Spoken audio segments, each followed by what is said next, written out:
Téléspectateurs de Sogodinko, district du Bamako, merci de cette confiance renouvelée au programme de Renouveau TV et bienvenue dans votre émission Regard croisé. Les autorités de la transition sont-elles dans la dynamique de compromettre la liberté d'expression au Mali ou autrement certains Maliens en utilisent-ils à l'excès, en tout cas depuis la mise sous mandat de dépôt du 4e vice-président du CNT. Je veux parler de Issa Kaoundjim. Chacun y va désormais de son commentaire sur la problématique de l'usage de ce droit constitutionnel qu'est la liberté d'expression et d'opinion. Pour en parler, nos invités sont ce soir M. Soya Djigué, secrétaire général de l'ACRT Faso Kawele, le parti présidé par Issa Kaoundjim. M. Djigué, merci de découvrir pour la première fois le plateau de l'émission Regard croisé. Merci pour l'invitation. Nous avons également M. Aboulaye Di Alaï Koïta, président du mouvement En Avant, affilié au M5 RFE. M. Koïta, merci d'être avec nous.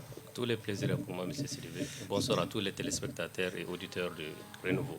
Notre troisième invité, Dr Ibrahima Sango, il est analyste politique et membre des phares. Monsieur Sango, Dr Sango, merci d'être avec nous. Merci vraiment, M. Sylvain. Et notre quatrième invité, Hassan Sey, il est juriste et coordinateur général de l'Union nationale pour l'initiative et la réflexion UNIR. Monsieur Sey, merci d'être avec nous. Merci. J'ai envie de commencer avec vous. Vous êtes juriste, la liberté d'expression. Qu'est-ce que c'est la liberté d'expression en démocratie? D'accord. Déjà, merci pour l'invitation. La liberté d'expression en démocratie, comme vous l'avez précisé, c'est avant tout la manifestation du peuple, parce que quand on parle de démocratie, on dit le pouvoir du peuple par le peuple et pour le peuple, et c'est la manifestation du peuple d'une volonté par quelque moyen que ce soit. Parce que quand on entend liberté d'expression, la plupart du temps, on pense simplement aux mots qu'un tel ou un tel peut prononcer, mais ça peut concerner des dessins, ça peut concerner des caricatures comme on l'a vu ailleurs, ça peut concerner des gestes, ça peut concerner un certain nombre de choses. Maintenant, si on veut parler de la liberté d'expression de manière un peu plus large, oui. La liberté d'expression, j'ai envie de vous dire que c'est aussi vieux que le monde lui-même. Parce que ce qui nous différencie principalement des animaux, c'est notre capacité de communiquer. Et dans cette communication-là, il y a un vieil adage qui est connu de tous qui dit que notre liberté commence ou s'arrête là où commence celle des autres. Oui. Donc on vit en société et forcément lorsqu'on vit en société, on est obligé d'accepter des règles et ces règles elles-mêmes sont aussi le résultat de cette même liberté d'expression. Parce que pour qu'on se mette d'accord sur un certain nombre de normes, il faut qu'on discute, qu'on s'entende et qu'on trouve les voies et moyens pour le faire.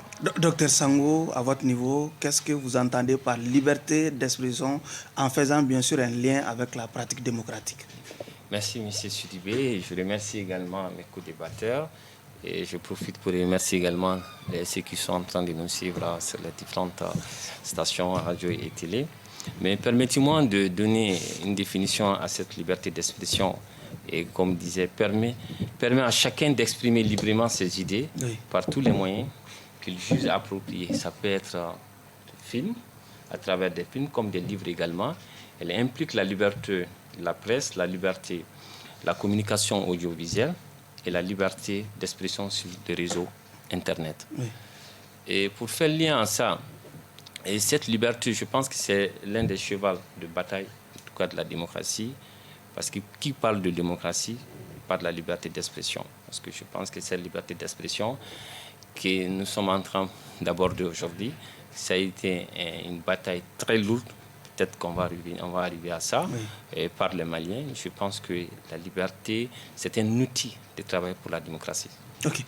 Monsieur Djigué, la liberté d'expression, elle est en tout cas employée à tort et à travers. Certains pensent même que c'est une expression aujourd'hui galvaudée au Mali. Qu'est-ce que vous attendez par liberté d'expression? Moi, je pense que la liberté d'expression, c'est la liberté de s'exprimer, oui.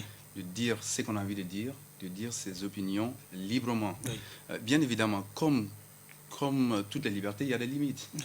Les limites sont quand même... Peut-être on va parler tout à l'heure de ces limites-là. Voilà, d'accord, mais en tout cas, la liberté, c'est de pouvoir s'exprimer, oui. Surtout sur le champ politique. La démocratie, c'est le débat d'idées. Okay. Et quand il n'y a pas de liberté d'expression, on ne peut pas s'exprimer. Okay. Et quand on parle, on peut envoyer des pics, on peut attaquer, on peut agresser souvent verbalement, mais pas physiquement, et on peut pas être détenu pour ses opinions. Okay. Donc c'est la liberté de pouvoir dire ce qu'on a envie de dire, pour moi en tout cas. Ok.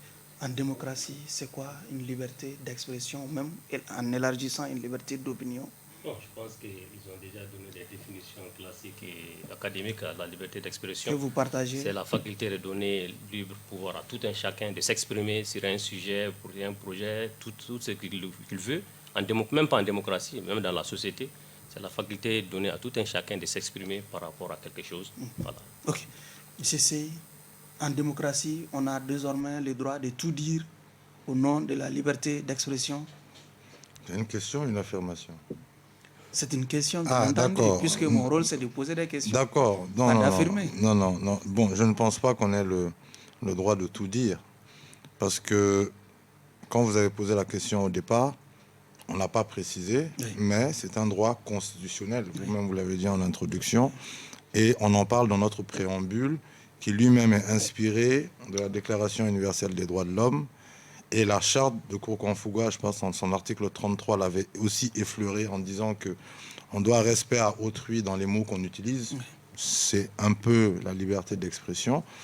Donc on ne peut pas tout dire, et ça a toujours fonctionné comme ça, même avant l'existence des lois elles-mêmes. Si, excuse-moi de l'image, hein, mais si tu t'en prends à quelqu'un qui est beaucoup plus fort que toi, que tu lui dis que des mots qui ne lui plaisent pas, bon, tu peux t'attendre à ce que tu reçoives des coups. Donc généralement, j'ai pas dit qu'on s'auto-censure, mais on fait attention à ce qu'on dit. Maintenant, la démocratie ne veut pas non plus dire tout dire comme on le veut et quand on le veut. Il y a des règles qui sont là, et ces règles interdisent, par exemple, qu'il y ait des outrages. Ces règles interdisent qu'il y ait des injures. Ces règles interdisent qu'il y ait de la diffamation. Ces règles interdisent qu'on s'en prenne à un groupe spécifique pour son ethnie, pour son sexe, pour sa race ou pour sa religion. Donc il y a un certain nombre de choses qui font que on ne peut pas, en tout cas, on ne doit pas s'exprimer comme on veut et dire tout ce qu'on veut, parce que c'est cadré effectivement par des dispositifs. Ok. Docteur Sango, il y a beaucoup de nos compatriotes qui, depuis l'avènement de la démocratie, pensent qu'au nom de la démocratie, on a le droit de tout dire. Est-ce que vous partagez cette opinion? Non, je ne partage pas cette opinion parce que la liberté en tant que telle, la liberté d'expression en tant que telle aussi également a des limites. Et je crois que Sen avait déjà parlé de ça. Donc parmi ces limites, je pense qu'il y a la diffamation, il y a l'injure, et également aussi il y a le racisme, et puis la haine, et puis comme d'autres aussi, comme l'apologie également du terrorisme qu'on a aujourd'hui. Je pense que la démocratie, c'est vrai, ça nous donne les moyens de communiquer, d'échanger, mais tout en respectant l'autre. Comme disait l'autre, la liberté s'arrête là où commence celle des autres. Donc vous ne pouvez pas vous permettre de tout dire à quelqu'un d'autre. Vous pouvez parler et parler de tout, mais sans pouvoir insulter ou bien en tout cas faire des diffamations à la personne, ou bien en tout cas entraîner la ségrégation, par exemple, du fait qu'il soit homme ou femme, ou l'empêcher à faire certaines choses. Je pense que la démocratie est un outil qui nous permet en tout cas de dire certaines choses, mais tout en respectant l'autre aussi. Ok. Monsieur Djigué, la démocratie donne droit aux citoyens, en tout cas dans une démocratie, de tout dire? Non, la démocratie ne donne pas droit à tout dire. Il y a forcément des limites. Moi, je ne suis pas juriste, je ne suis pas avocat. Je pense qu'on ne peut pas attenter à la sûreté nationale, mais pour cela, c'est très encadré. Il faut fournir des preuves. En même temps, on a le droit, quand on parle de la politique et on parle du droit, c'est deux choses différentes. Il y a quand même le droit qui est là, la politique aussi est là. Les gens donnent des opinions, par exemple, par rapport à une performance d'un gouvernement. On a le droit de dire beaucoup de choses. Et c'est dangereux de vouloir dire non, c'est vrai, votre liberté s'arrête où commence celle des autres, mais la limite, on n'a pas le droit de limiter les autres, d'aller faire les va-et-vient, de vaquer aussi à leurs affaires et aussi de donner leur opinion. Mais en même temps dire que non, on ne peut pas dire quelque chose sur la performance, on ne peut pas insulter, ça c'est sûr. Je pense que ça n'a même rien à voir avec la liberté d'expression, mais on peut critiquer. Et le danger pour nous aujourd'hui, on remarque qu'au Mali, en tout cas, de plus en plus, on commence à s'attaquer à ces libertés. Comme M. Metsé l'a dit, c'est quand même un droit constitutionnel. On doit pouvoir dire ses opinions sans avoir peur des conséquences qui pourront s'en suivre. Okay. En encadrant, en tout cas d'une façon un peu restrictive, cette liberté d'expression, est-ce qu'on est désormais en démocratie? Voilà, je pense qu'avant de répondre à cela, je veux rebondir par rapport à quelque chose. Vous savez que le peuple malien, je peux dire que depuis l'indépendance jusqu'en 1991, a été vraiment enfermé. Il y avait eu une limite dans l'expression. Les gens n'étaient pas libres de s'exprimer. On a vu ça avec le temps de RDA, du Modibo Keïta. Ensuite, on a vu ça avec l'UDPM de Moussa Traoré aussi. Les gens n'étaient pas libres. Donc, avec l'avènement de la démocratie, les gens se sont pensés qu'ils pouvaient tout dire et sans limite. Oui. Je pense que ça a été réellement un problème. Donc, je pense que ça doit être encadré. On ne doit pas tout dire. Même dans une famille, on ne peut pas tout dire. Il y a certaines choses que tu vois, tu ne peux pas tout dire. Comme quoi, par exemple? En famille, il y a ces choses qu'on ne dit pas directement. Oui. Tu peux appeler le chef de famille, lui dire que bon, voilà, il y a telle chose qui se passe. Vraiment, tu pourrais corriger cela. Mais ce n'est pas venir comme ça dans la famille même le dire. Moi, je pense qu'il faut qu'on sache cela. Malgré qu'on a été enfermé, nos libertés ont été restreintes pendant un certain moment, le fait qu'on est en démocratie, il ne faut pas qu'on pense qu'en démocratie, on peut tout dire. Vous l'avez même dit, démocratie, mais est-ce qu'actuellement même, on peut dire qu'on est en démocratie? Je pense qu'on est dans une période transitoire. Une transition, on ne parle pas de démocratie. Donc, obligatoirement, il y a une restriction qui est là, puisque ceux qui sont au pouvoir, là, ils ne sont pas venus au pouvoir par des élections, qui parlent de démocratie par d'élections. Donc, on est dans une exception.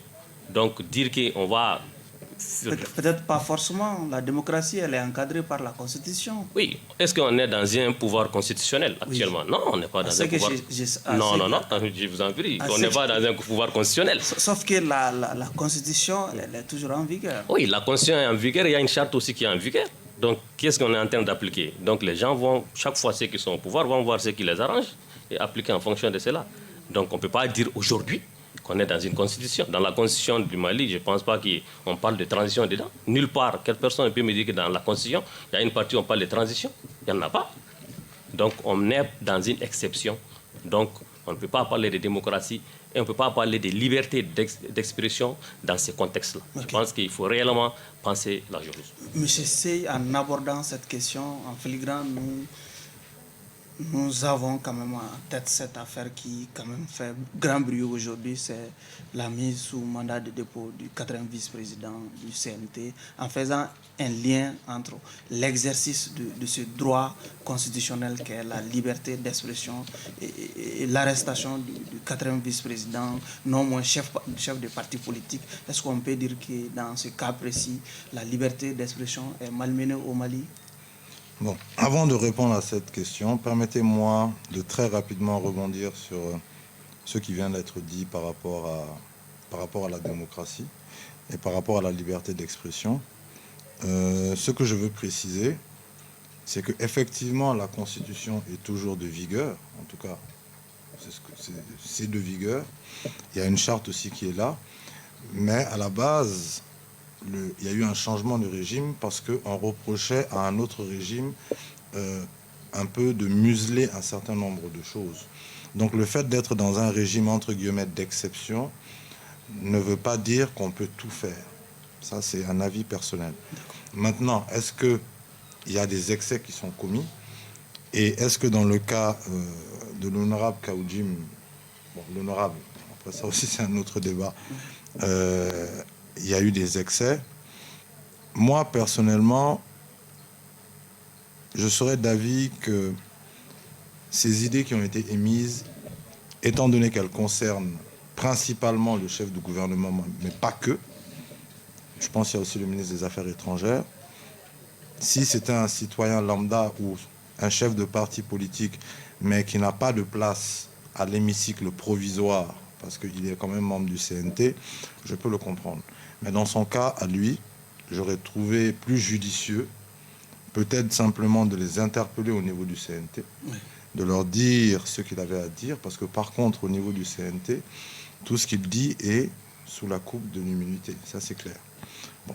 Maintenant, dans le cas précis On parle quand même de flagrant délit. Oui, justement, dans le cas précis de Kaoudjim, oui, mais... Oui, Si- est-ce si- que si c'était l'immunité dans le- parlementaire si c'était peut aussi couvrir les cas de la flagrance? Si c'était au sein du CNT, le débat ne se serait pas posé.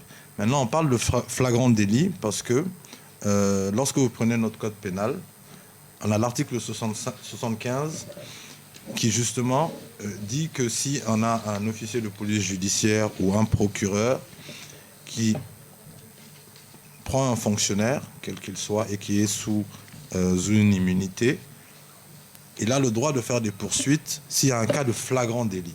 Mais s'il n'y a pas de cas de flagrant délit, le procureur lui-même risque entre 5 ans et 20 ans de réclusion. Ça veut dire que si jamais, par la suite, on arrive à dire que le cas de Kaoudjim n'était pas un cas de flagrant délit, ça veut dire que légalement, le procureur lui-même risque de 5 à 20 ans pour forfaiture. Mais on n'en est pas là, on n'est pas le juge de cette affaire. Mais simplement, ce qu'il faut noter, c'est que le cas de flagrant délit est défini par rapport à un délai. Selon vous, concrètement, hein, pour être clair, oui. est-ce que Kaoudjim a, en tout cas, a utilisé à l'excès son droit à cette liberté d'expression, concrètement? Bon, à mon avis personnel, par rapport à ce que moi j'ai entendu de la vidéo, peut-être que je n'ai pas tous les éléments, je ne sais pas sur quoi le procureur s'est fondé, peut-être qu'il y a d'autres éléments qui ne sont pas apparents, parce qu'il y a toujours le secret quand même de l'instruction. Je ne vois rien de blâmable, ça c'est moi. Oui. Mais après, je suppose que le procureur qui a l'opportunité des poursuites, s'il a fait ce choix-là, il doit avoir ses raisons. Oui. Maintenant, comme la justice va suivre son cours, on verra le résultat final. Mais encore une fois, par rapport au cas de flagrant délit que vous soulignez et qui est important, il faut savoir que le cas de flagrant délit, on dit qu'il s'est commis dans un délai très court ou immédiatement, mais on a des cas de flagrant délit par présomption. Oui. Ça veut dire que on peut considérer que c'est quelque chose, même s'il a été commis à un moment antérieur, il a été rendu public à un moment donné. Mais à ce moment-là, si j'étais le juge, et je ne suis pas le juge, on aurait pu, je termine juste sur ce point parce que c'est important, oui. On aurait pu aller peut-être sur une requalification des faits et peut-être l'amener sur peut-être le terrain de la cybercriminalité.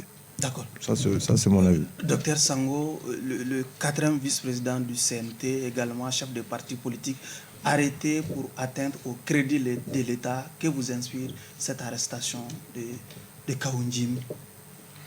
D'accord, moi ce que je peux juste dire par rapport à ça, c'est que probablement nous sommes dans un État qui se trouve dans une situation exceptionnelle. Oui. Donc une situation exceptionnelle fait que souvent des mesures exceptionnelles seront prises. Je ne sais pas dans le secret de l'institution. Et donc comme mon co-débatteur Sen l'a si bien dit, donc nous ne savons pas sur quelle base en tout cas, mais on parle de flagrant délit. Donc à ce titre-là, je pense que moi, à mon avis, qui est personnel, je pense que la loi a beaucoup de moyens de pression également sur un citoyen lambda. On pourrait peut-être trouver un autre moyen que lui peut-être de le mettre en prison. Vous pensez qu'il n'a pas commis d'infraction? Il serait très, très difficile pour moi de le dire. J'ai l'impression que nous sommes un peu dans les sentiments, alors qu'il s'agit de questions de droit. Oui, il s'agit de questions de droit. Maintenant, je pense que le juge en question est encore mieux placé pour pouvoir le dire, comme par le secret de l'instruction. Donc, nous ne ferons que peut-être suivre le reste des choses et voir comment ça se passe. Monsieur Djigué, au niveau de la CRT Faso Kaoulé, comment vous avez déjà vécu ce processus? Écoutez, nous avons suivi le procès hier. Oui. Moi, j'étais là. C'est un procès qui a pris à peu près 3 heures de temps. Oui. Il y a des charges contre lui. Déjà, je reviens là-dessus. Il a été arrêté le mardi chez lui à 21h. On lui a délivré une convocation et 6 personnes l'ont pris mini-militari pour l'amener au camp 1. Et quand vous regardez aussi la convocation, on ne parle pas de son statut de 4e vice-président du Conseil national de transition. Ça, on n'a pas compris. On a mis commerçant. Il est commerçant, c'est vrai, il a toujours été commerçant. Mais il est aussi maintenant 4e vice-président de la transition. Maintenant, les charges retenues contre lui, on parle du crédit de l'État. Et hier, ces avocats que je remercie au passage, Maître Kassoum Tapo et Maître Mamadou Diallo, ont démontré par des faits qu'on ne pouvait pas le poursuivre, que ces faits ne sont pas constitués. Quand on parle du crédit de l'État, on a compris hier, on parle du crédit financier. Et pour poursuivre quelqu'un pour atteinte au crédit de l'État, il faut une lettre du ministre de l'Économie et des Finances. Maître Kassoum Tapo a demandé au procureur hier s'il avait une lettre du ministre de l'Économie et des Finances. Il n'en avait pas. Ça, c'est le premier point. Le deuxième point, atteinte au crédit des institutions, notamment le gouvernement de la transition. Ça, c'est aussi écrit sur le procès verbal. Et on l'a dit que ces actions discréditaient les autorités de la transition, notamment dans les diatribes telles que, je cite, ça c'est dans le procès verbal, Choguel a échoué, il est incompétent, il est illégitime, il doit quitter, Choguel doit être remplacé. Mais moi, j'ai quand même l'impression parfois que dans ces pays, on marche sur la tête. Depuis quand un citoyen ou un responsable politique ne peut pas dire que quelqu'un a échoué? Moi, je me rappelle encore de ce jour, le 19 juin, quand on partait remettre une demande, quand on partait voir le président Ibeka et lui demander de démissionner, c'était dans mon véhicule. L'actuel Premier ministre était dans mon véhicule. Le président Issa Kaoudim, aujourd'hui en prison, était aussi dans le véhicule. On avait une lettre. On partait voir le président pour lui demander de démissionner. Combien de fois l'actuel Premier ministre a dit que le président était incompétent, irresponsable? Combien de fois? Peut-être il revenait à ses autorités d'alors de poursuivre ces cas-là. Ce que vous dites est très dangereux parce que ça veut dire que la justice est impartiale et ça veut dire que nous assistons à une instrumentalisation de la justice parce que le même procureur était là. Moi, je n'ai pas entendu de bruit. Aujourd'hui, que ça a changé et qu'on poursuit les gens pour les mêmes faits. Certains juristes peuvent nous dire que le procureur a l'opportunité de poursuivre aussi. Parce qu'on dit qu'un chef de gouvernement a échoué. Oui. Parce qu'on peut dire qu'un gouvernement a échoué sans motiver. Moi, je peux dire ce gouvernement a échoué. Je peux le motiver ou pas. Quand on regarde sur le plan sécuritaire, tout le monde sait qu'il y a du recul. On a un gouvernement qui est en face de nous. Kaoudim n'est pas responsable de la sécurité du pays. Concrètement, vous pensez qu'avec ce procès, la liberté d'expression est en train de prendre un sérieux coup? Écoutez, hier, il n'a pas été condamné. Oui. Le délibéré a été remis pour peut-être le fait même d'ouvrir un procès contre Kaoudim. Moi, je pense que un procureur de la République a deux missions principales. Oui. La première, c'est de poursuivre des infractions lorsqu'il est informé d'une infraction. C'est de lancer des poursuites lorsqu'il est informé d'une infraction. Et l'autre, c'est de plaider la défense de l'État quand il est parti au procès. Ça, c'est ce que fait un procureur. Hier, on était là-bas. Je n'avais pas fini. Mais bon, si vous voulez que je continue, je peux on va vous retourner la parole. D'accord. Monsieur Alaï Kouita, votre ancien camarade du M5 RFP aujourd'hui est poursuivi pour atteinte au crédit de l'État parce qu'il s'est exprimé sur un certain nombre de sujets par les biais des réseaux sociaux qui vous inspirent déjà en tout cas ce procès. D'accord, merci. Je pense que je n'ai pas été trop surpris de voir que Issa Kaoudim soit interpellé, puisque vraiment, sans vous mentir, on avait compris, personnellement, je m'étais dit que peut-être il y a quelque chose entre lui et l'actuel Premier ministre.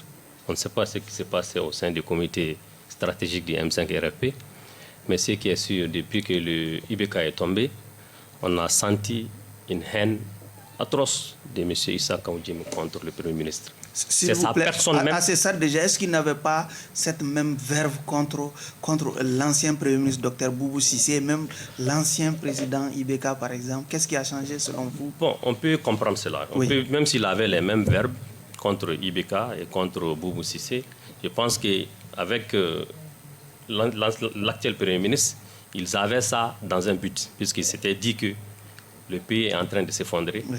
Il faut se donner la main. Oui. Sinon, le Mali, c'est l'existence même du Mali qui est menacée. Et dans ces cas précis? Mais dans ces cas précis, on ne sent pas cela. On sent la personne du Premier ministre. Chaque fois, la personne du Premier ministre. Et vous avez même remarqué que la personne du président est toujours épargnée. Et les autres membres du gouvernement aussi sont presque épargnés. On ne parle que du Premier ministre. Donc je pense qu'à un moment donné, le Premier ministre n'a toujours pas parlé. Depuis avant qu'il ne soit même Premier ministre, Kaoudim a toujours parlé, il n'a toujours rien dit. Et cette fois-ci, il n'a pas parlé. C'est la justice qui est en train de faire son travail. Donc je pense que Kaoudim a eu l'opportunité, a l'opportunité aussi, et a beaucoup de moyens pour pouvoir s'exprimer en face du Premier ministre. En tant que 4e vice-président du CNT, et membre du CNT aussi, il a tous les pouvoirs d'amener le Premier ministre devant lui à l'Assemblée nationale et lui dire tout ce qu'il pense, à tous les sujets aussi. Mais au lieu de cela, c'est toujours sur les réseaux sociaux qu'on entend Kaoudim en train de parler du chef du gouvernement. Il n'a pas le droit de parler sur les réseaux sociaux? Il a le droit, mais ses droits doivent être limités. les droits de tout le monde est limité actuellement. On est dans une situation exceptionnelle. Le Mali, on parle d'État, de démocratie, tout, mais c'est l'existence même du Mali qui est menacée. Le Mali est dirigé sur 70 à 80%. Ça, le Premier ministre même l'a dit. L'État dirige actuellement peut-être 70%. Même dans la région de Sikasso, où ça allait maintenant, ça ne va pas. On est dans cette situation, sur le plan diplomatique. Normalement, tous les Maliens doivent se donner la main. Surtout toi qui es au pouvoir même. Aujourd'hui, si on était dans une démocratie, on allait dire que le Premier ministre et Issa Kaoudim sont dans le même parti. Donc, il y a tellement de canons qui sont là pour t'exprimer, pour pouvoir...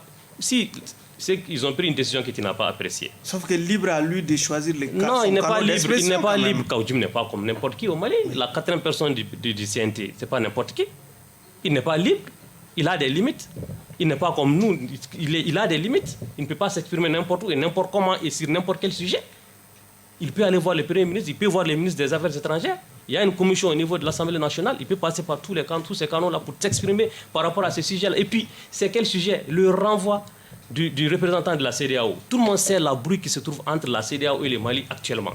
Donc, je pense qu'il doit avoir une limite, il doit avoir une réserve. Okay. Vraiment, il est temps que ceux qui sont aux affaires, ceux qui sont au pouvoir, ceux qui sont en train de diriger, ils ont une limite. Il faut qu'ils sachent qu'on est dans une exception. Et c'est une exception-là se gère avec des mesures exceptionnelles. On ne va pas parler d'état de droit, on ne va pas parler de liberté d'expression, on ne va pas parler de démocratie. Rien de tout cela n'existe. Pour que tout cela existe, il faut qu'un pays existe. Okay. Le Mali même n'existe pas aujourd'hui. Ça, il faut le reconnaître. Monsieur Sey, comment vous voyez déjà la suite de ce procès? Bon, encore une fois, je n'ai pas tous les éléments, mais je pense qu'au départ, le problème vient d'une accumulation aussi de choses. Oui.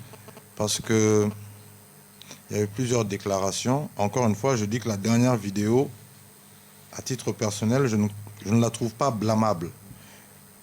Mais on sait qu'il y a eu beaucoup d'interventions, il y a eu beaucoup de pics qui sont effectivement à la limite et qui ne sont pas à proprement dit, encore une fois c'est un avis personnel, peut-être des injures ou de la diffamation ou des outrages. Mais l'État aussi a le droit de sensibiliser, de moraliser, voire de faire preuve de fermeté. C'est peut-être une manière aussi d'envoyer un message et de faire comprendre, attention, vous êtes libre de dire ce que vous voulez, mais il ne faut pas que ça arrive jusqu'à un certain point. Mais ce travail peut se faire aussi sans qu'on arrive à une détention. Oui. Une détention et une privation de liberté qui fait que, si j'ai bien entendu, on parle du 3 décembre. Oui. Donc la personne sera gardée, en tout cas sera détenue jusqu'au 3 décembre. Ça fait quand même une petite période et pour qui connaît la prison, c'est pas évident. Mais j'ai aussi envie de vous dire, sans avoir de problème personnel avec M. Kaoudim, que c'est aussi peut-être un peu le karma. Quand je dis que c'est un peu le karma, on a vu d'autres premiers ministres, comme vous l'avez dit, y compris Boubé Maïga, qui ont été plus ou moins attaqués beaucoup plus virulemment que le Premier ministre Choguel. Mais effectivement, à ces moments-là, on n'a pas jugé qu'il y avait une opportunité de poursuite et que ces gens devaient être interpellés. Mais la vérité, c'est qu'on a eu peur des conséquences. Parce qu'on sait qu'à ce moment-là, avec la force que constituait le M5, le pays aurait pu se retrouver à feu et à sang. Est-ce qu'on peut dire que ce pouvoir-là ne s'était pas assumé? Lequel? De l'époque ou celui-là? Le pouvoir de l'époque, bien entendu. Bon, c'est pas qu'ils ne se sont pas assumés.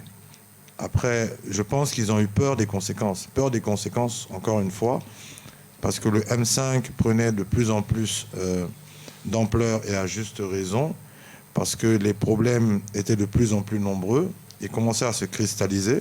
Beaucoup de ces problèmes existent encore aujourd'hui. Oui. Il y en a qui sont pires qu'à l'époque. Et toujours est-il qu'aujourd'hui, le plus important, ce serait d'être vers une union nationale. C'est-à-dire que chacun regarde un peu ce qui ne va pas de son côté, que les choses qui doivent se dire puissent se dire sans qu'il y ait des conséquences non plus, s'il n'y a pas d'injure, encore une fois, mais que chacun ait effectivement la liberté de s'exprimer comme il l'entend, en respectant la liberté des autres. Docteur Sango, avec ce procès, est-ce que les martyrs de 91 seront fiers de leur démocratie aujourd'hui? Oui, et nous l'avons dit, et si vous faites allusion par rapport la Constitution de 92. Et dans son article 4, je crois que si vous regardez, vous vous rendez compte que la réalité, c'est que cette liberté qui est connue, qui est garantie par l'État, a des limites. Donc, si nous ne mettons pas des limites, est-ce qu'on ne va pas se retrouver dans les dérives? Je pense qu'il y a eu beaucoup d'exemples qu'on peut continuer à les citer à travers les réseaux sociaux. Vous avez vu à un moment donné qu'on n'arrivait plus à reconnaître les Maliens à travers les réseaux sociaux. Moi, je pense quelque part que c'est un appel. Je pense que le progrès s'est adressé à tout le monde. Faisons attention, si vous dépassez cet élément, si vous dépassez cet angle, vous risquez de vous retrouver dans une situation de ce genre. Moi, je pense quelque part, il faut que nous, les Maliens, que nous comprenions ça. Parce que nous sommes arrivés à une phase... Ce procès a un sens pédagogique? Quelque part, un sens pédagogique. Il faut le dire, ça peut nous permettre de comprendre beaucoup de choses. Parce que depuis très longtemps, j'ai l'impression qu'on a été gérés par des rumeurs. Et souvent, certaines diffamations. Vous avez des responsables de ce pays, des gens qui ont servi pendant plus de 30 à 20 ans, mais des individus mal intentionnés, souvent peuvent les accuser sur des choses qui ne sont même pas raison. Et par finir, ça entraîne certaines choses sur ces personnes-là. Donc je pense qu'aujourd'hui, il faut que nous, les Maliens, nous comprenions.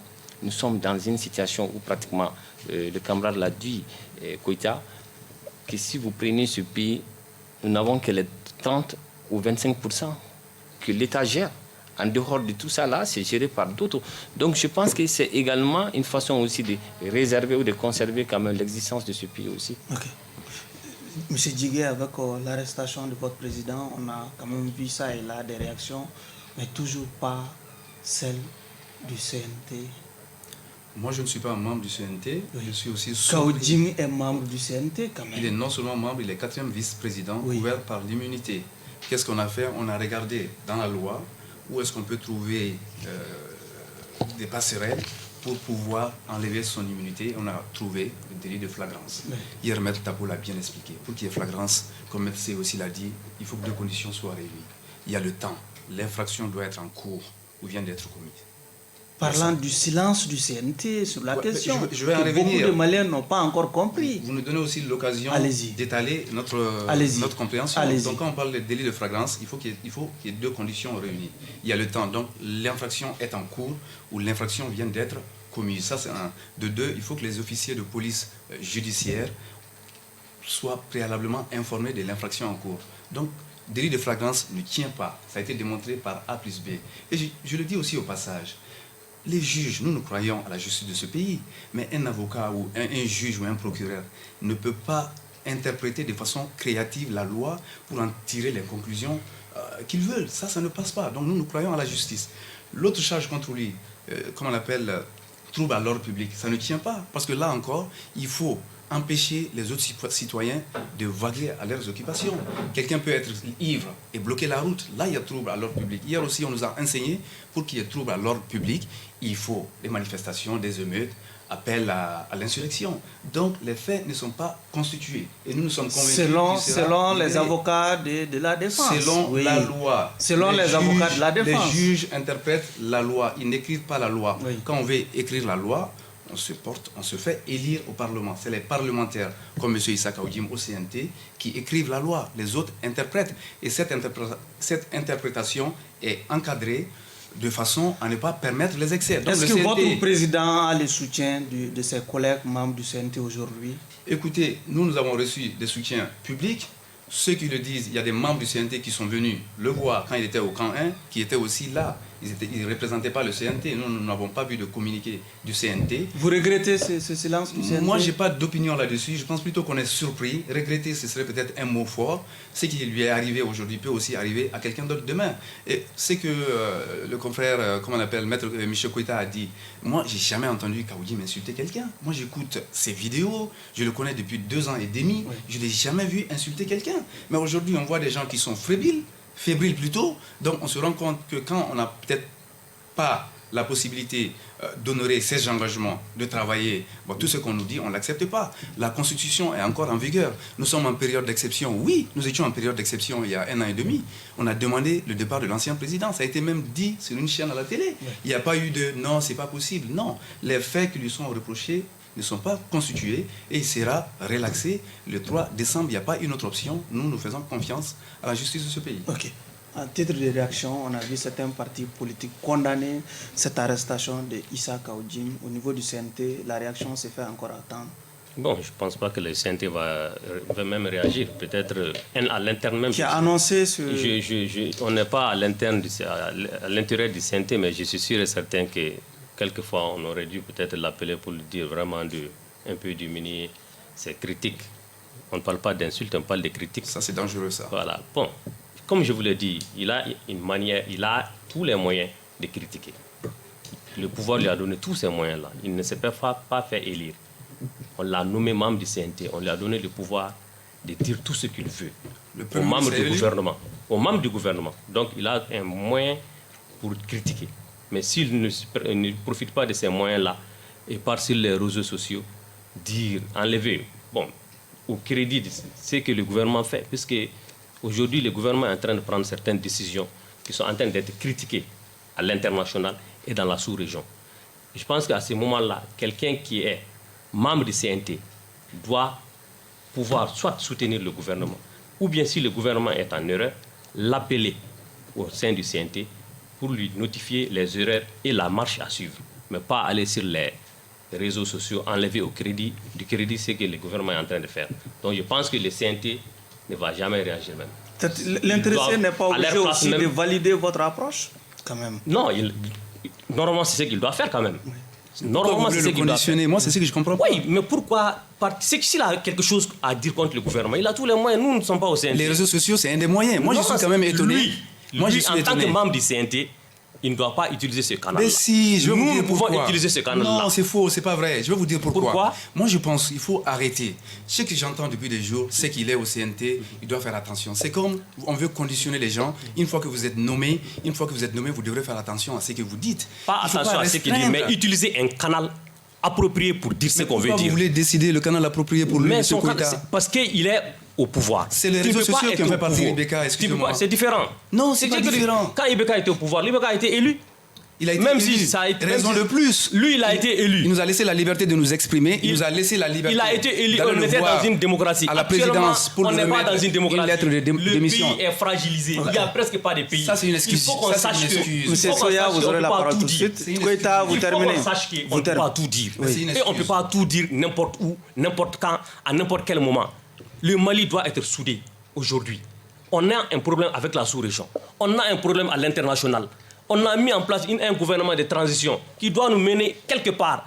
Tu as l'occasion et tu as l'opportunité d'être membre de ces organes-là qui doivent gérer la transition. Si tu as un problème, tu ne peux pas te comporter comme un vendeur de percale au marché. C'est pas normal. Je ne peux pas vous laisser dire ça. C'est pas normal. Contrairement à ce que vous dites, un vendeur de percale, c'est quelqu'un qui fait rentrer de l'argent. Des milliards même. On va essayer de l'argent. Il ne faut pas dénigrer les gens. Non, Kaoudim doit savoir aujourd'hui. Ça, c'est des attaques. Kaoudim doit savoir aujourd'hui. Non, Kaoudim doit savoir qu'aujourd'hui. Kaoudim doit savoir aujourd'hui qu'il n'est pas n'importe qui. Il faut reconnaître aussi. Kaoudim n'est pas n'importe qui. Il a des droits, mais ses droits sont. Vendeur de percale qui fait nourrir les braves hommes.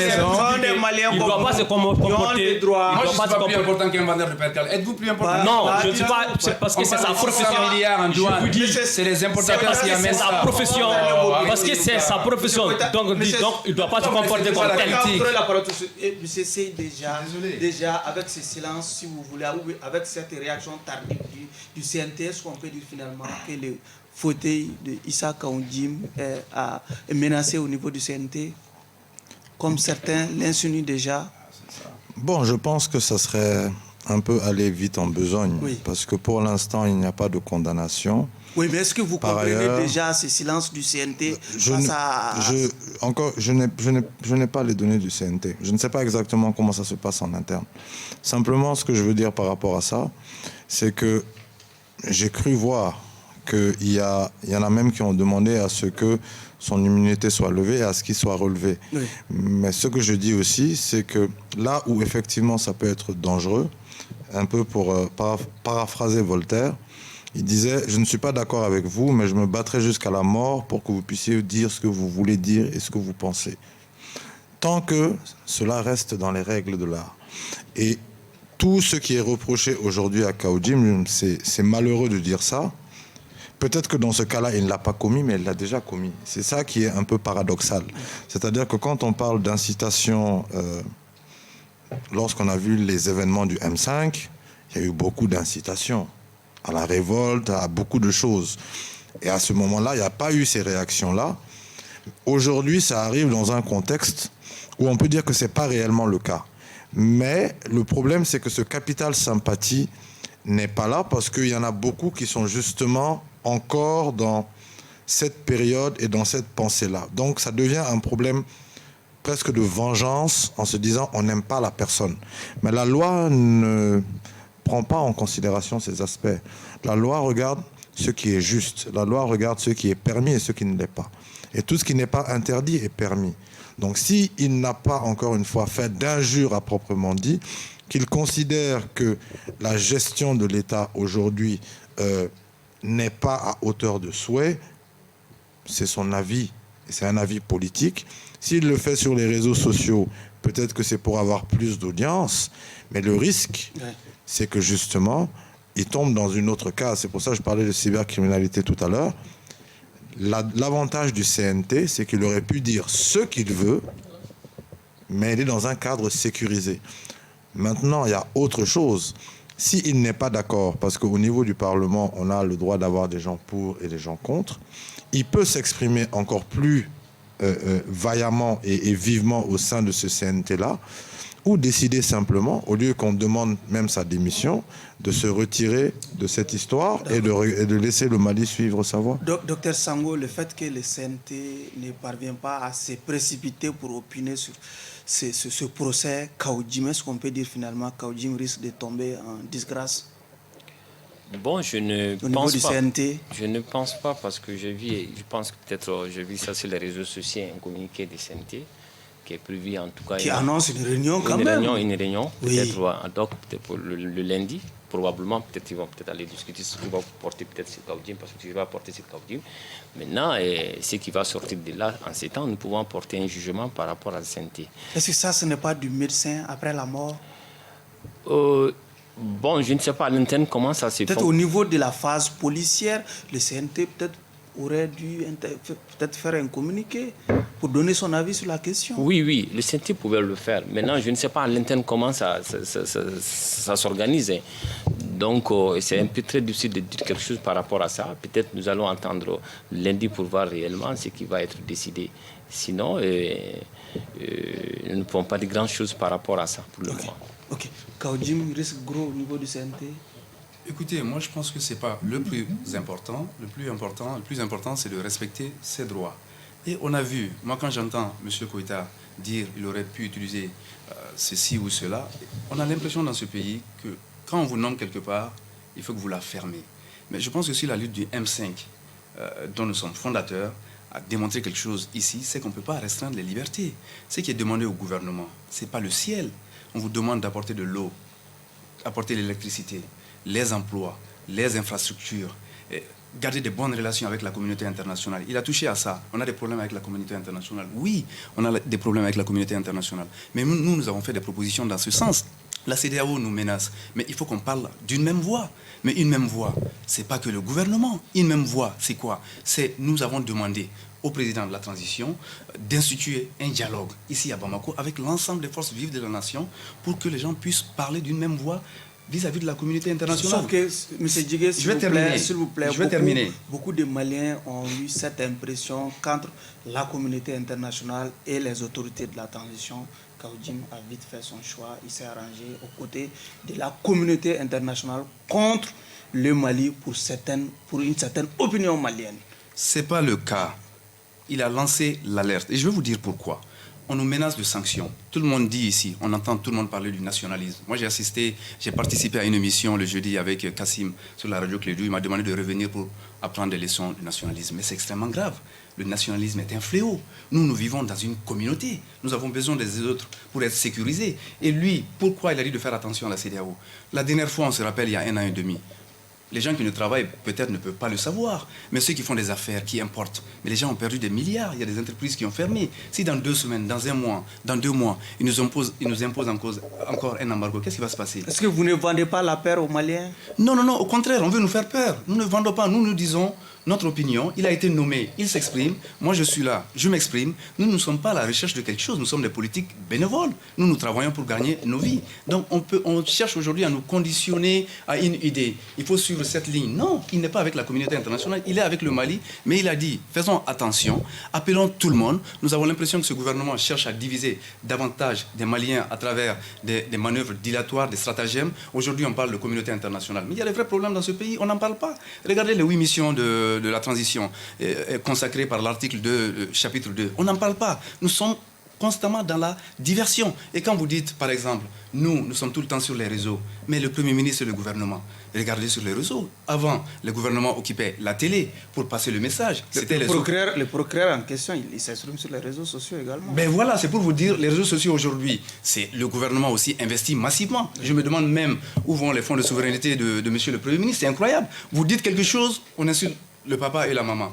Kaou Djim, c'est la personnalité la mieux torpillée, la plus torpillée sur les réseaux aujourd'hui. Mais on n'a jamais entendu une poursuite contre X et Y. Mais dès qu'on touche au gouvernement, on vous insulte. On n'accepte pas. On est fébrile, on commence à sauter. Kaou Djim aussi n'a pas porté plainte, certainement. Non, il ne porte pas plainte parce qu'il n'a pas besoin de porter plainte. Oui. C'est un politicien qui se met à porter plainte. Mais vous allez passer toute votre vie dans les tribunaux. D'accord. La politique, c'est ça. Est-ce qu'on peut faire le lien entre cette arrestation de Kaou Djim et ce communiqué du gouvernement qui a été fait en amont, communiqué expulsant un peu les représentants spéciaux de la CEDEAO au Mali qui étaient accusés d'avoir des accointances avec certains politiques qui avaient l'intention de déstabiliser la transition? Est-ce qu'on peut faire un lien entre ce communiqué et ce procès qui est ouvert? Bon, pas un lien, mais tout le monde sait quand même que la dernière vidéo de Kaou Djim quand même concerne la brouille entre la CEDEAO et le gouvernement. Donc certainement c'est lui. Ce qui est quand même sûr, comme l'a dit mon frère Djigué, je pense que les Maliens attendent le gouvernement, pas sur tout ce qu'il a dit, pas l'eau, comment dirais-je, les denrées autres, ça vient. Cette transition-là, on a besoin qu'elle sécurise tout le Mali et qu'elle parte aux élections. Après les élections, le pouvoir qui va être en place va chercher un meilleur Mali pour les Maliens. Sinon, pendant cette transition-là, ce n'est pas leur travail. On ne veut pas de cela. Ce n'est pas le travail du gouvernement d'apporter de l'eau, ça, c'est quelque chose qui est là. C'est un quotidien, c'est dans leur rôle. Mais fondamentalement, ils ne sont pas venus, ils n'ont pas un projet d'eau, comment dirais-je là, d'électricité, d'infrastructure. On n'a pas besoin. C'est quoi le projet? C'est un gouvernement de transition qui n'a proposé aucun projet pour être là. Ils sont là par fait d'une situation exceptionnelle.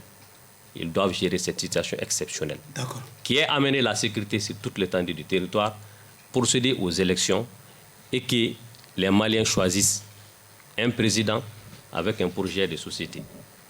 C'est ce qu'on veut. C'est ce que les Maliens veulent. La sécurité se dégrade ou pas? Maintenant, toi qui as eu la chance d'être parmi ces gens-là, qu'est-ce que tu dois faire?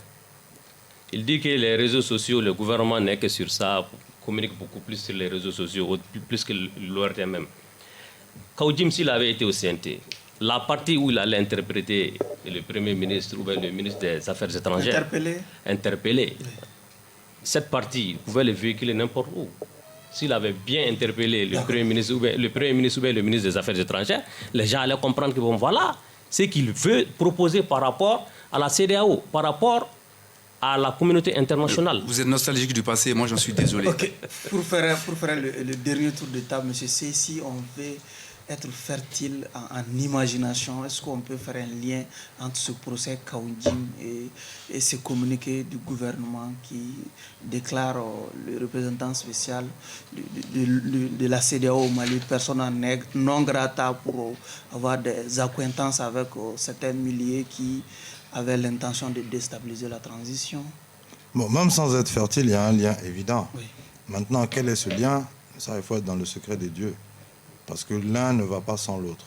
Maintenant, ce que moi, j'ai compris de l'intervention par rapport à la CEDEAO, après, il faudra peut-être que je revoie la vidéo. Apparemment, lui, c'est la manière qu'il critiquait. Ce n'est pas le fait qu'il soit parti. Parce que je pense que le communiqué du ministère des Affaires étrangères était assez clair. Ils ont dit qu'ils ont des éléments probants. Et la CEDEAO n'a pas répliqué. Donc ça veut dire que c'est effectivement peut-être des éléments probants. Lui, il a suggéré que cela aurait pu se faire de manière plus diplomatique, sans peut-être effet de manche, en envoyant ce message à la CEDEAO pour que la CEDEAO puisse le faire discrètement. Mais tout dépend aussi. Peut-être que le fait de faire cela comme cela est une stratégie. Parce que si on met au vu et au su de tout le monde qu'au niveau de la CEDEAO, il y a des problèmes, on va savoir lesquels, c'est pour dire que la CEDEAO aussi n'est pas exempte de tout reproche et qu'il serait temps qu'on puisse s'asseoir et discuter, comme ça a été le cas lors du discours au niveau des Nations Unies par rapport à la France, qui aujourd'hui est revenu à la table des négociations. Après, les politiques, c'est des stratégies, c'est des manières de faire, et chacun a sa manière plus ou moins de faire. La seule chose que moi, sur lequel je veux mettre le point, comme c'est un peu la conclusion, c'est qu'on dit que la liberté vient principalement, si on veut faire une analyse philologique et linguistique, de libertin, libertaire, libéral, mais il ne faut pas que ça devienne liberticide. Ça veut dire qu'il ne faut pas que la liberté elle-même tue la liberté. Il ne faut pas qu'on arrive à un stade où tout le monde peut faire ce qu'il veut, parce qu'effectivement, ça commence à être dangereux sur les réseaux. Demain, quelqu'un peut se lever, faire un montage de vous, Barou, dans une circonstance particulière. Oui. La rumeur est partie. On a beau démentir après, l'image s'est installée dans le mental des gens. Ils vous collent cette étiquette-là. Au niveau de la presse, c'est un peu pareil. Ça commence à se faire maintenant. Mais il y a beaucoup de présumés innocents où on met la photo, où on met des grands titres, sans masquer le visage, sans masquer le nom. Donc je pense qu'il faut faire attention à ces choses-là.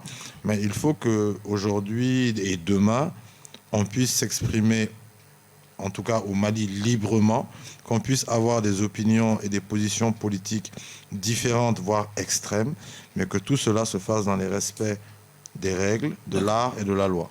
Docteur Sango, certains disent également que le gouvernement était pratiquement à la recherche de la petite bête après avoir chassé le représentant spécial de la CEDEAO, que le gouvernement était dans un processus de représailles contre les amis de Boli. Bon, et comme Sien l'a si bien dit, effectivement, il peut y avoir des liens, mais peut-être là où c'est tous ces liens, peut-être on n'est pas dans le secret de Dieu. Mais ce qu'il faut reconnaître, vu la situation actuelle, je pense que beaucoup l'ont dit sur cette table. Et effectivement, Kaoudim était la personne peut-être était placée de telle sorte qu'il avait la possibilité vraiment d'évoquer ces sujets ailleurs que de le mettre vraiment sur les réseaux sociaux. Peut-être cela peut être aussi un des facteurs aussi. Ça peut être un facteur aussi qui a permis à ce que... Certains peuvent dire également que vous avez la possibilité de vous exprimer peut-être sur d'autres canaux que de venir à la télé pour vous exprimer. Oui, mais je pense que dans la liberté d'expression aussi, les réseaux sociaux... Vous nous imposez un choix. On a l'impression que vous nous imposez un choix. Non, c'est pas été imposé. D'expression. Sinon, dans la liberté d'expression, effectivement, il existe aussi les réseaux sociaux qu'on peut utiliser. On peut utiliser les réseaux sociaux, mais tout en tenant compte aussi la loi. Et si vous quittez dans ce cadre-là, donc c'est là où peut-être vous pouvez vous retrouver dans une situation qui n'est pas du tout confortable. Soya, dernière question. Certaines opinions accusent également Kaoudim qu'il était en intelligence avec le diplomate partant de la CEDEAO. Que répondez-vous à cette accusation? Le parquet a posé la même question hier lors du procès. Nous pensons que la diplomatie, la vocation de la diplomatie, c'est de parler à tout le monde et de faire valoir ses intérêts. Dans le temps du M5, le même Boli venait nous voir. Il partait voir l'actuel Premier ministre chez lui à la maison. Donc, quand quelqu'un vient dans notre pays, nous avons besoin de nos partenaires. Quand ils viennent, ils parlent au gouvernement. Vous avez vu la semaine dernière, ils parlent au gouvernement, ils parlent à la société civile, ils parlent à la classe politique, ils parlent à tous pour pouvoir se faire une idée. Nous ne sommes de connivence avec personne. Oui. Il faut aujourd'hui dire que nous avons aussi besoin de la communauté internationale. Juste à titre d'exemple, cette année, depuis le mois de janvier, le Mali a levé plus de 600 milliards de francs CFA sur le marché des titres publics de l'UEMOA dans la zone. Si nous n'étions pas dans la CEDEAO, on n'aurait pas eu accès à tout ça. Tout le monde parle du nationalisme. Nous avons envie de dire que le nationalisme est un fléau qui menace la réussite de cette transition. Le nationalisme n'est pas synonyme du patriotisme. C'est une perversion du patriotisme. Nous sommes des Maliens, nous avons des idées différentes et on ne peut pas nous embobiner dans quelque chose parce que nous avons l'impression que l'actuel Premier ministre veut nous embarquer, nous tous de force, dans un avion vers une destination inconnue. Et nous ne sommes pas d'accord et nous allons continuer à le dire. D'accord. Votre dernier mot? D'accord, je pense que ce que je vais dire à mon frère Djigué, il faut qu'il comprenne que le Mali est dans une situation exceptionnelle. Cette situation exceptionnelle dans laquelle le Mali est, il est responsable de cela. Donc ils doivent tout faire pour que nous quittions cette situation exceptionnelle. Et cela peut se faire avec des critiques, des propositions. Ils ont la chance d'être au CNT. Donc je pense qu'ils ont tous les moyens et tous les canaux pour rencontrer tous les membres du gouvernement, faire des propositions, rencontrer toute l'administration pour faire des propositions. Le fait de chercher à affaiblir le commandant qui est là actuellement. Qui est le commandant? On peut dire que le commandant, c'est qui? Qui est le commandant? C'est le chef du gouvernement qui commande aujourd'hui. On ne parlera pas du président. Donc le fait de l'affaiblir sur le plan international, tout le monde a vu, après quand il a quitté les Nations Unies, tout le monde a vu la réaction de la France. Donc après, tout ce que la France décide, on sait que la France travaille beaucoup avec la CEDEAO et l'UEMOA. Donc je pense que c'est le moment d'être autour de cette équipe. On peut critiquer et bien critiquer, mais donnons-nous la main pour quitter cette situation exceptionnelle. Sinon, nous allons peut-être aller de mal en pire. Le pays n'existe presque pas. Le peu qui reste là, faisons tout pour maintenir cela. On peut critiquer, bien critiquer, donnons-nous la main. C'est sur cette note d'espoir que prend fin ce numéro de votre émission.